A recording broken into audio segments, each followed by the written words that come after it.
Welcome once again to the hour of the time. I'm William Cooper. Ladies and gentlemen, make sure that you stay glued to your radio tonight as we bring you another in the never-ending series that we call Mystery Babylon.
Tonight's episode, ladies and gentlemen, is entitled Darkness. There is no study so intriguing and yet so mysterious as that of the early religions of mankind. To trace back the worship of God to its simple origin, and to mark the gradual process of those degrading superstitions and hallowed rites which darkened and finally extinguished his presence in the ancient world. At first, men enjoyed the blessings of nature as children do in an age of innocence without inquiring into causes. It was, in fact, sufficient for them that the earth gave them herbs, that the trees bore them fruit, that the stream quenched their thirst. They were happy, and every moment, though unconsciously, they offered a prayer of gratitude to him whom as yet they did not know. And then a system of theology arose, amongst them vague and indefinite as the waters of the boundless sea. They taught each other that the sun, the earth, the moon, and the stars were moved and illumined by a great soul which was the source of all life, which caused the birds to sing, the brooks to murmur, and the sea to heave.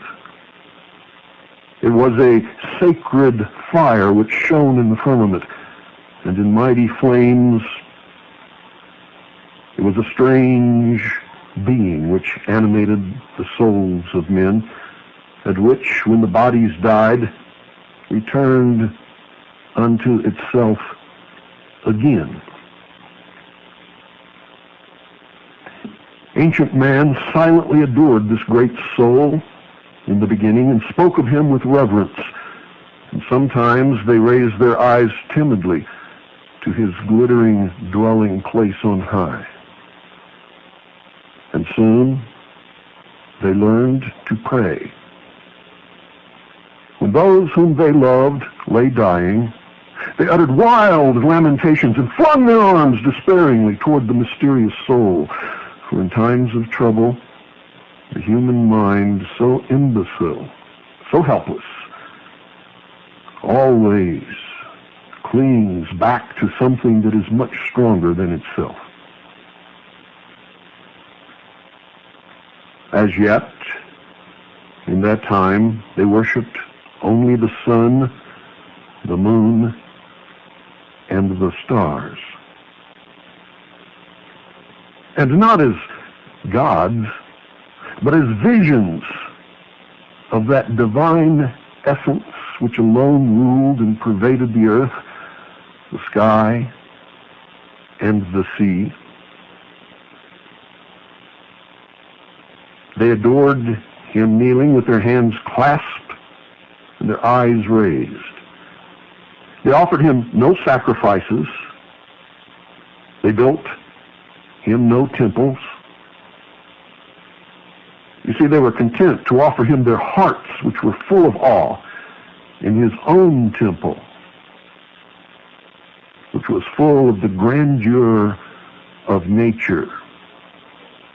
For the God they worshipped was indeed nature's God.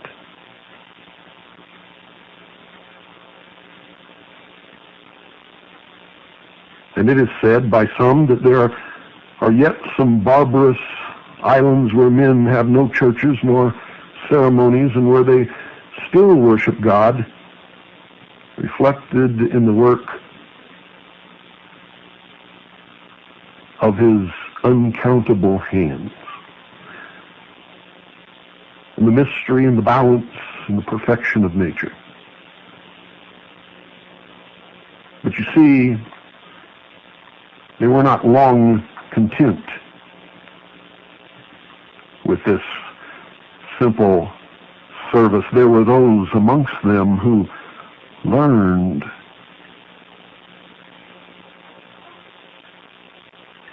how to subvert and twist so that they could control the others around them. Prayer, which had first been an inspiration, suddenly fell into a system, and men already grown wicked prayed the deity to give them abundance of wild beast skins and to destroy their enemies.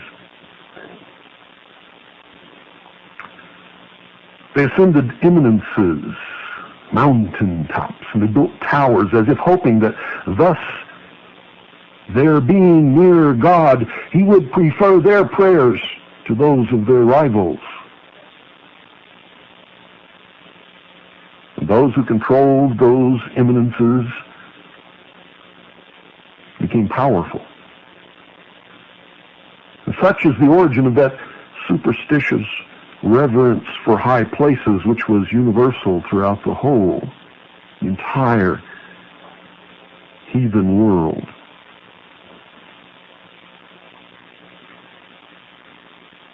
And then, it is clear in the ancient annals that someone came forth. Orpheus was born. And he invented instruments which to his touch and to his lips gave forth notes of surpassing sweetness, and with these melodies he enticed the wondering, innocent savages into the recesses of the forest. And there Orpheus taught them precepts of obedience to the great soul and of loving kindness toward each other in harmonious words. And he became the high priest. And so they devoted groves and forests to the worship of the deity.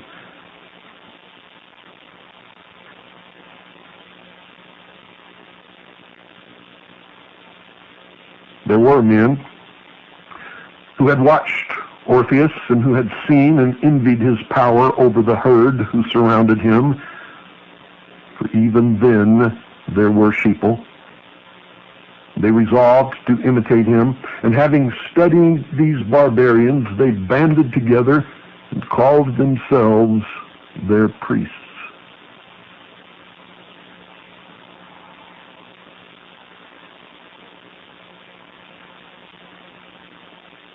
Religion is divine, but its ministers after all, are men.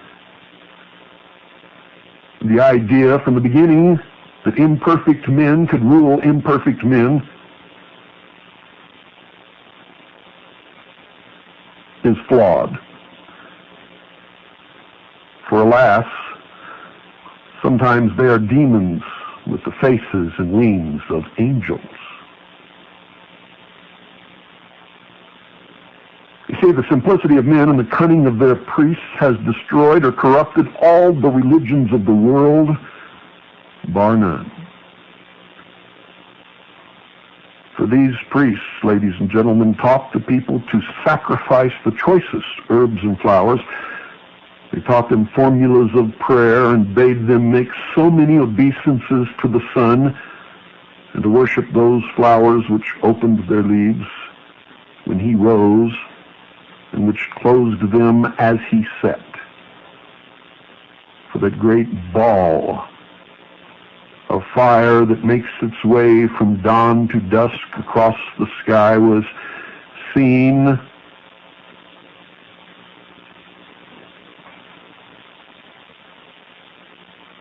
as the savior to those who huddled in the cold darkness surrounded by wild beasts of prey. And it was to that sun that they directed their worship as the great symbol in the heaven of the power of God and the source of all life on this earth. For remember, theirs was a worship of nature's God. They composed a language of symbols, which was perhaps necessary in those times since letters had not been invented, but which perplexed the people and perverted them from the worship of the one God. Those symbols are still used upon the sheeple of the world today, the great herd.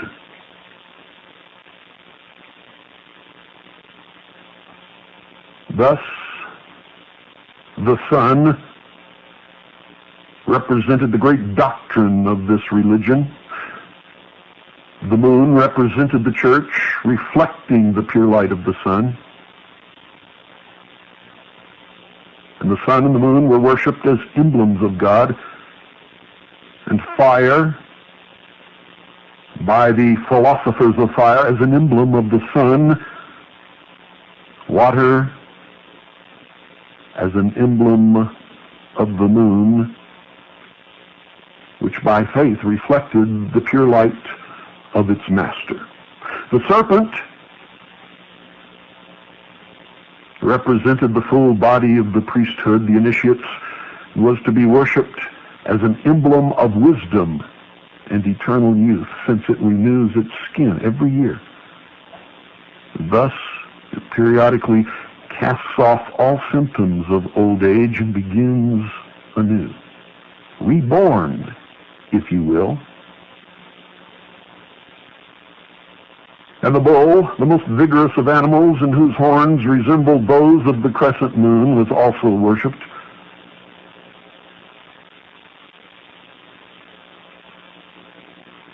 The priests observed the avidity with which the barbarians adored these symbols and increased them. It was a time of great mystery and little understanding of any that was seen around them.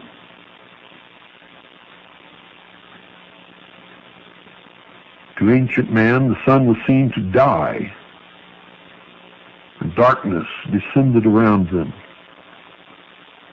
It was a time of great danger and cold. And then, as if by magic, the sun was reborn each morning and made its way across the sky, where it became old and then died again. And they began to measure their world by the seasons of the sun.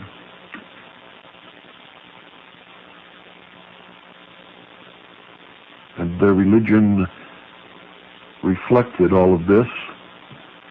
And religions today, even though denying any connection with this ancient paganism, still reflects this exact religion in its ceremonies and in its holy days,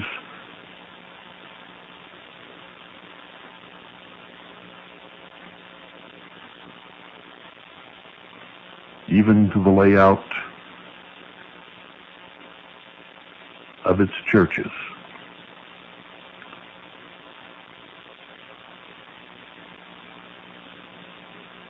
To worship the visible is a disease of the soul inherent to all mankind, and the disease which these men could have healed, instead they pandered to.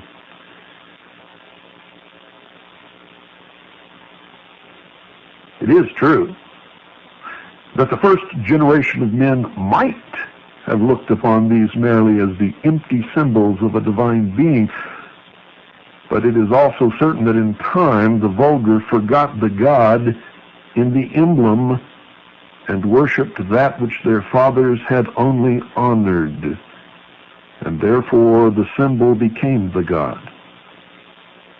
Egypt was the fountainhead of these idolatries, and it was in Egypt that the priests first applied real attributes to the sun and to the moon, whom they called his wife, and sister and mother. The sun became Osiris, the moon became Isis, brother and sister, mother and son, husband and wife.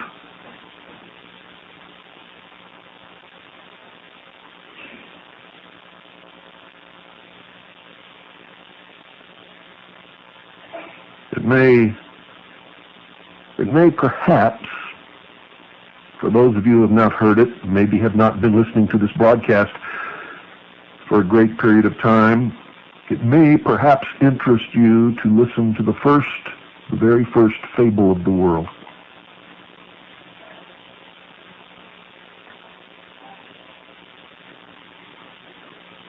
From the midst of chaos was born Nimrod, and at his birth a voice was heard proclaiming, "The ruler of all the earth is born." And from the same dark and troubled womb were born Semiramis, the queen of light, and the spirit of darkness.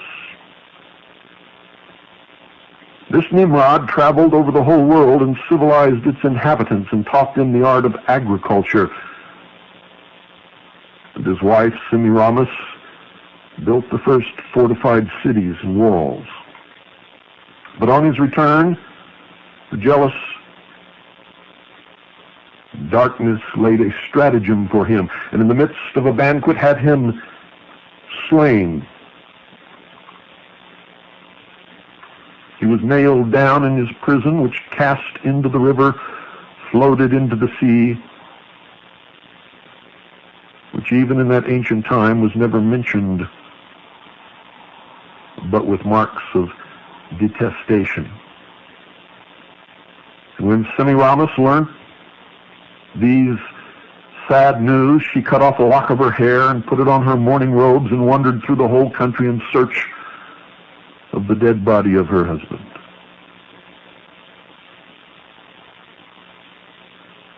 Eventually, she found it.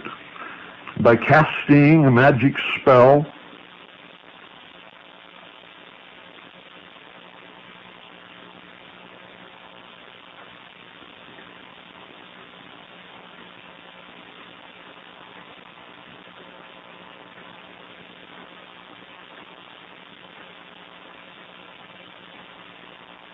a magical intercourse was obtained between Semiramis and the dead Nimrod, from which a child emerged. The child was Tammuz. And Semiramis fed the infant with her finger instead of with her breast, and put him every night into fire to render him immortal.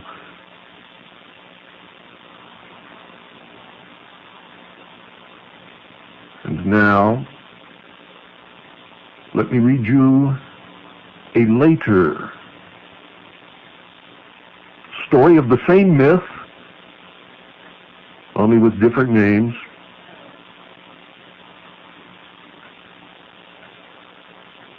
And I have to depart from my narration here and read this to you.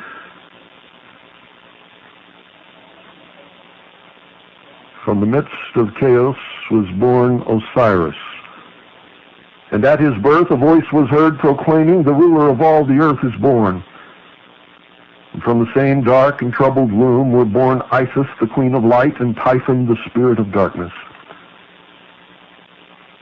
This Osiris moved over the whole world and civilized its inhabitants and taught them the art of agriculture, brought them together in societies for their mutual benefit and protection. But on his return to Egypt, the jealous Typhon laid a stratagem for him, and in the midst of a banquet had him shut up in a chest which exactly fitted his body. He was nailed down in his prison, which cast into the Nile, floated down to the sea by the Ta'itic mouth, which even in the time of Plutarch was never mentioned by an Egyptian except with disdain and loathing.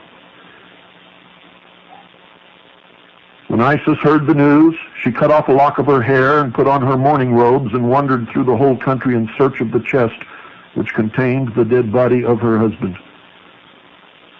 At length she learnt that the chest had been carried by the waves to the shore of Byblos and had there lodged in the branches of a tamarisk bush, which quickly shot up and became a large and beautiful tree, growing round the chest so that it could not be seen. The king of the country, amazed at the vast size the tree had so speedily acquired, ordered it to be cut down, to be hewn into a pillar to support the roof of his palace, the chest being still concealed in the trunk. The voice which had spoken from heaven at the birth of Osiris made known these things to poor Isis, who then went to the shore of Byblos and sat down silently by a fountain to weep. The damsels of the queen met her and accosted her, and the queen appointed her to be nurse to her child. And Isis fed the infant with her finger instead of with her breast, and put him every night into fire to render him immortal.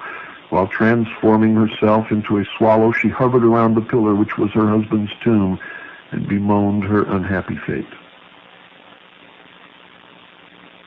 It happened that the queen thus discovered her, and shrieked when she saw her child surrounded by flames. And by that cry she broke the charm, and deprived him of immortality. By that cry, Isis was summoned back to her goddess form and stood before the awestruck queen, shining with light and diffusing sweet fragrances around. She cut open the pillar and took the coffin with her and opened it in a desert. There she embraced the cold corpse of Osiris and wept bitterly. Isis returned to Egypt and hid the coffin in a remote place, but Typhon, hunting by moonlight, chanced to find it and divided the corpse into 14 pieces. Again Isis set out on her weary search throughout the whole land, sailing over the finny parts in a boat made of papyrus. She recovered all the fragments except one which had been thrown into the sea. Each of these she buried in the place where she found it, which explains why in Egypt there are so many tombs of Osiris. And instead of the limb which was lost, she gave the phallus to the Egyptians, the disgusting worship of which was thence carried into Italy, into Greece, and into all the countries of the East. And today, people pay obeisance to this phallus when they stand in awe of the Washington Monument, or when they attend spike training. For truly, it is the shaft. When Isis died, she was buried in a grove near Memphis.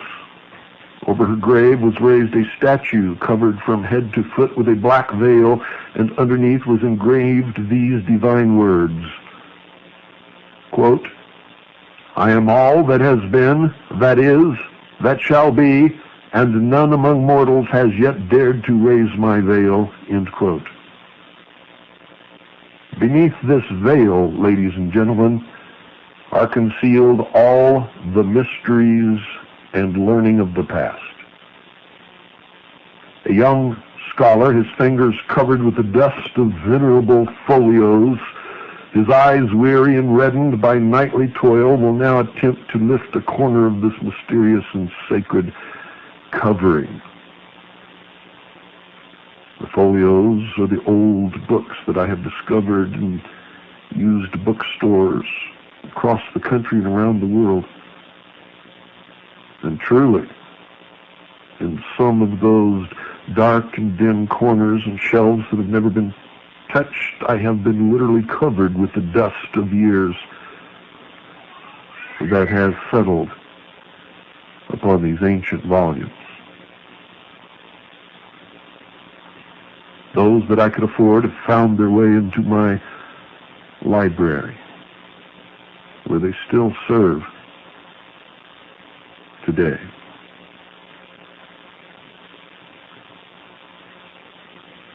You see, these two deities, Isis and Osiris, were the parents of all the gods and goddesses of the heathens, or were indeed those gods themselves, worshipped under many different names.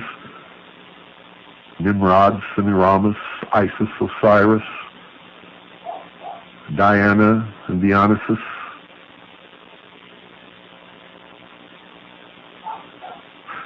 The fable itself was received into the mythologies of the Hindus and the Romans. Sira is said to have mutilated Brahma as Typhon did Osiris, and Venus to have lamented her slain Adonis as Isis wept for her husband, god, brother, son.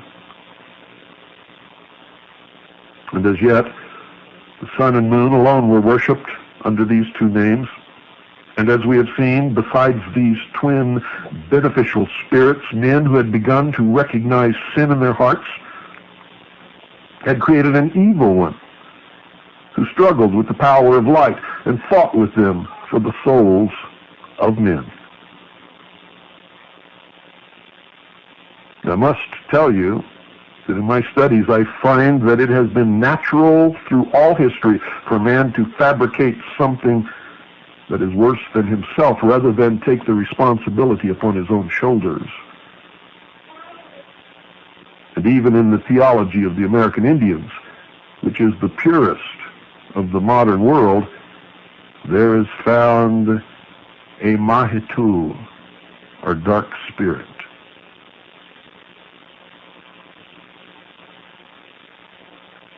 Osiris, or the sun, was now worshipped throughout the whole world, though under different names. He was the Mithra of the Persians, the Brahma of India, the Baal, or Adonis of the Phoenicians. He was the Apollo of the Greeks, the Odin of Scandinavia, the Hu of the Britons, and the Byway of the Laplanders. Isis, ladies and gentlemen, also received the name of Isline, Ceres, Rhea, Venus, Vesta, Cybele, Niobe, Melissa, Nehalenia in the north, Isi with the Indians, Puza among the Chinese, and Ceridwen among the ancient Britons. The Egyptians were sublime philosophers who had dictated theology to the world. And in Chaldea arose the first astrologers who watched the heavenly bodies with curiosity as well as with awe, and who made divine discoveries, and who called themselves the interpreters of God. And to each star they gave a name, and to each day in the year they gave a star. And the Greeks and Romans, who were poets, wreathed these names into legends. Each name was a person, and each person was a god. From these stories of the stars originated the angels of the Jews, the genii of the Arabs, the heroes of the Greeks, and the saints of the Romish Church. And then corruption grew upon corruption, and superstition flung black and hideous veil over the doctrines of religion. You see, a religion, ladies and gentlemen, is lost, utterly lost, as soon as it loses its simplicity. Truth has no mysteries. It is deceit alone that lurks in obscurity. It is only the lie that is hidden behind a door. Men multiplied God into 1,000 names and created him always in their own image. Him, too, whom they had once deemed unworthy of any temple, less noble than the floor of the earth and the vast dome of the sky which he had created, they worshipped in caves and then in temples, which were made of the trunks of trees, rudely sculptured and ranged in rows to imitate groves of trees, and with other trunks placed upon them transversely to form the cross that is seen when you hold up your son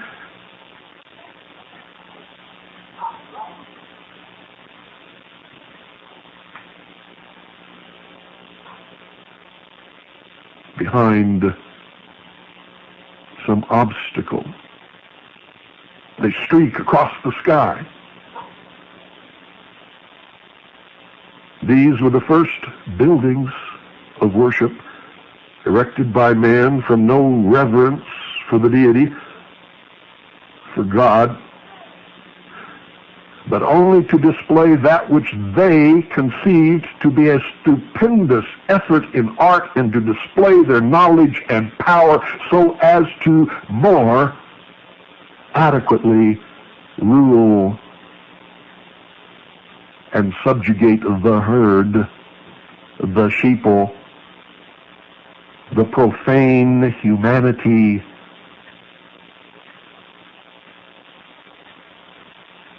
that had not a clue, and still doesn't, by the way.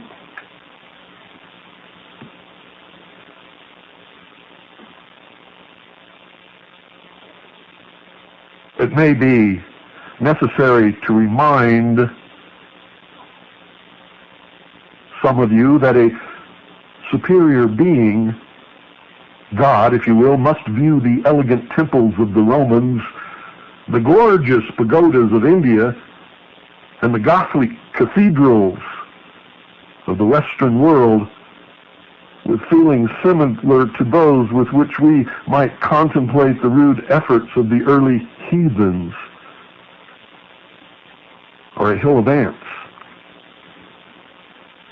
who deemed God unworthy of the fruits and flowers which he himself had made, and offered to him the entrails of beasts and the hearts of human beings. Can you imagine the audacity, the arrogance of such a thing?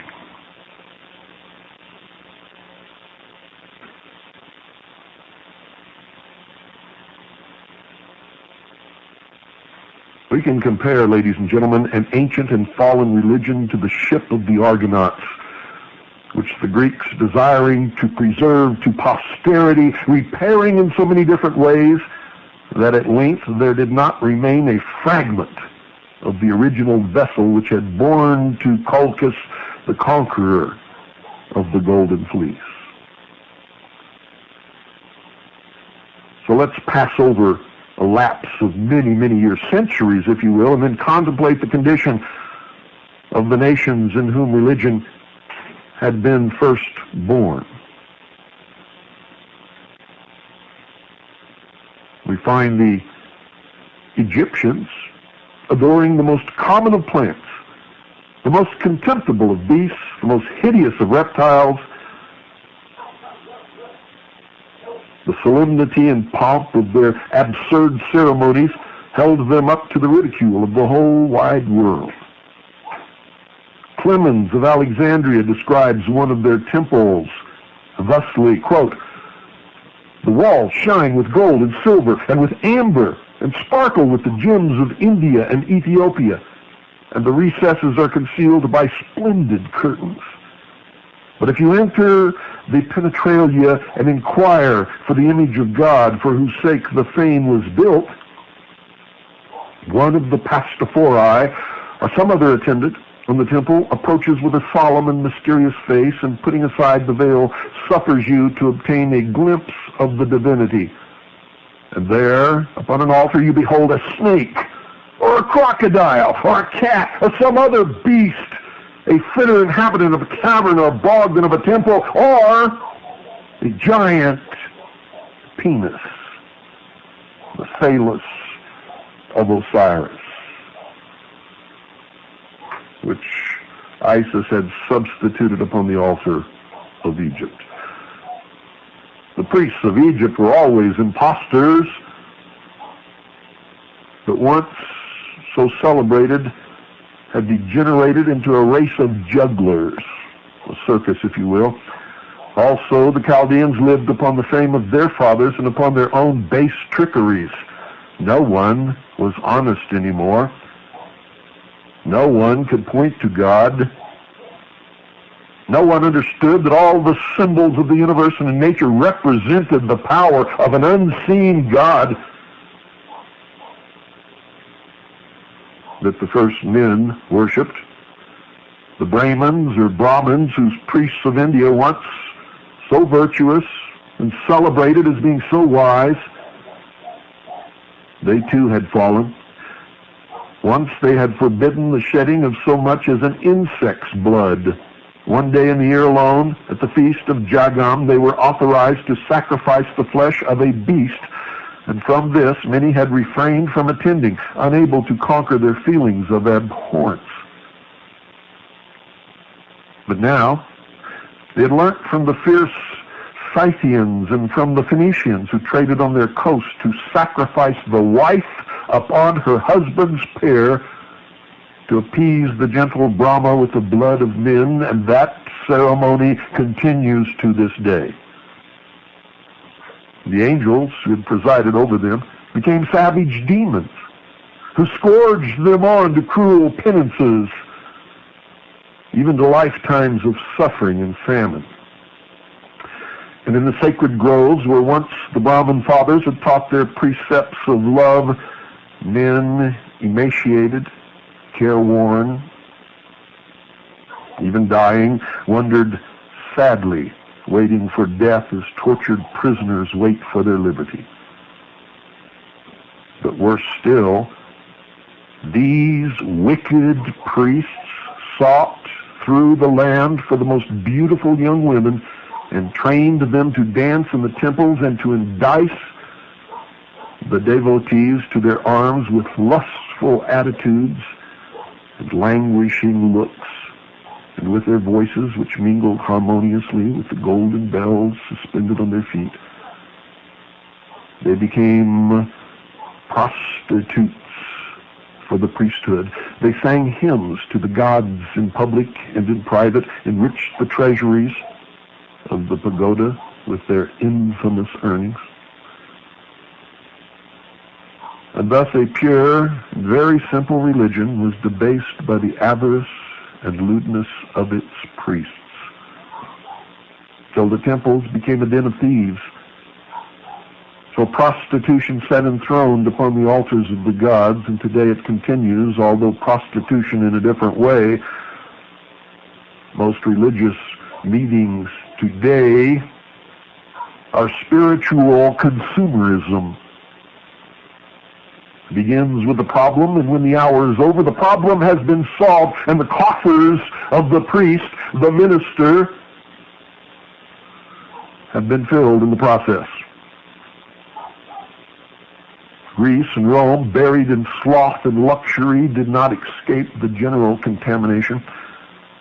The emblem of generation, the phallus which Isis had bestowed upon the Egyptians, which they had held in abstract reverence, had now obtained a prominent place in the festivals of these nations, as did the lingam and those of the Hindus, and it was openly paraded in possessions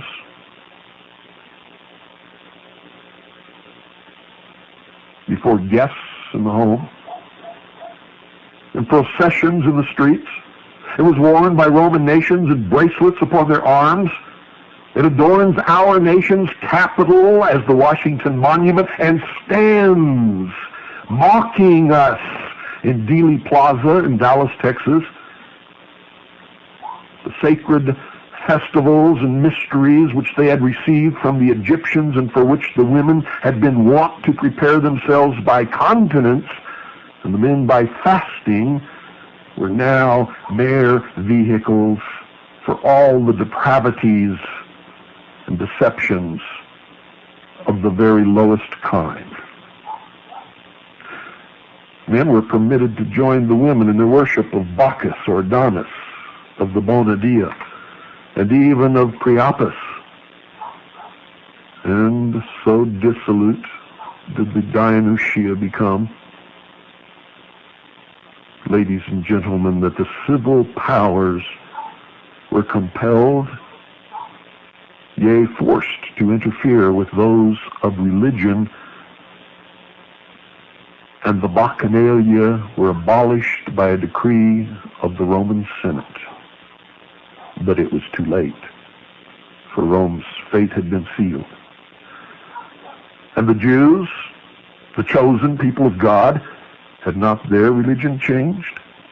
Had not God, weary with their sins, yielded them to captivity, scourged them with sorrow, menaced them with curses?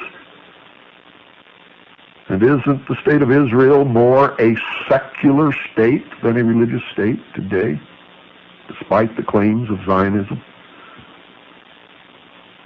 They worshipped Baal, Peor, the Priapus of Assyria. They sacrificed their children to Moloch. They had dancing girls in the Holy Temple.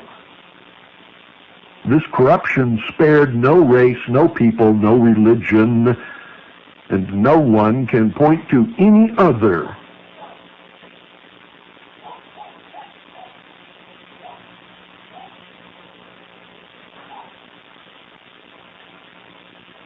and say truthfully that they are more guilty than they.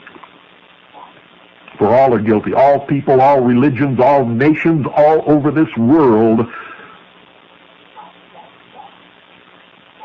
have destroyed the simple precepts of all of the different religions of the world. And none resemble even slightly what they began to be. And I'm not going to go deeper into particulars that are so degrading to human nature. I can see you squirming on your seats as it is. So I will have mercy. I will instead invite you to follow me by steadily listening to the hour of the time to a corner where you may begin to more readily understand where we are at and where we are going, for there are many who have traveled this route before in the history of the world. It is enacted in cycles, and those who ignore history are doomed to repeat it.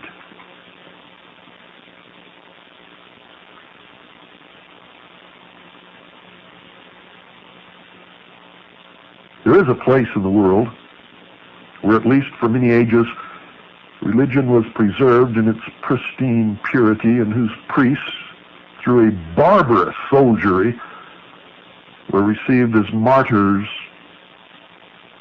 they claim, in heaven before they'd even learned to be names upon this earth.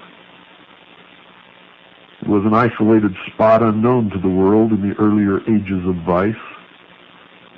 It is now a kingdom renowned for its once great power that encircled the globe, and for its luxuries from hemisphere to hemisphere, and for its civilizing influence, and also its abject cruelty.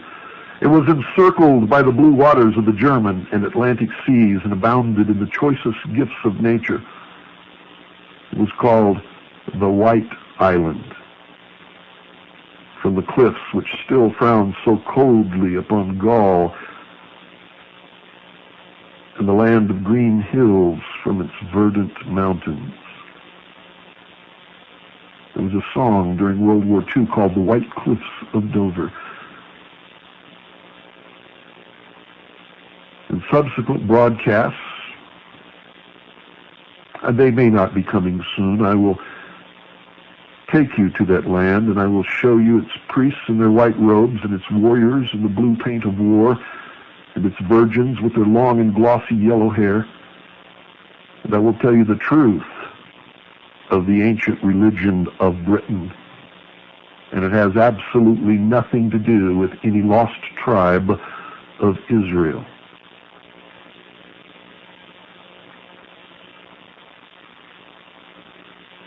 We will begin that journey